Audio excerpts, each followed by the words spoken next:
Your bioretention cells, also called rain gardens, will need maintenance throughout the year.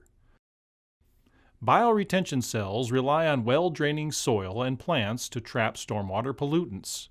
For maintenance, you'll typically need a rake, a container lined with a trash bag, and gloves. You may also need mulch, and if plants have died, you'll need replacements. Water is meant to drain from bioretention cells within 48 hours. If you notice water ponding longer than that, your soil may need to be replaced. Contact your local jurisdiction for more information. Controlling weeds in your bioretention cell is important for ensuring the survival of the intended plants. Be sure you're familiar with the plants that are intended to be there and common weeds. Removing weeds early and often before they go to seed will save time later on.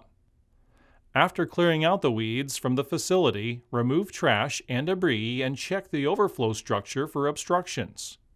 If the overflow is obstructed during a large storm event, it could cause localized flooding around the facility.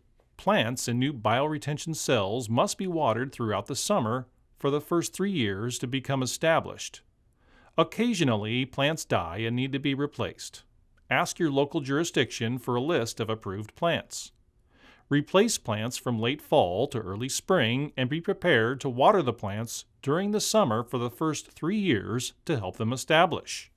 Using 2 to 3 inches of mulch will help with plant survival by retaining soil moisture and suppressing weeds. Arborist mulch, which is the byproduct from limbs and trees chipped by arborists, is a good option and can usually be obtained for free from local arborists.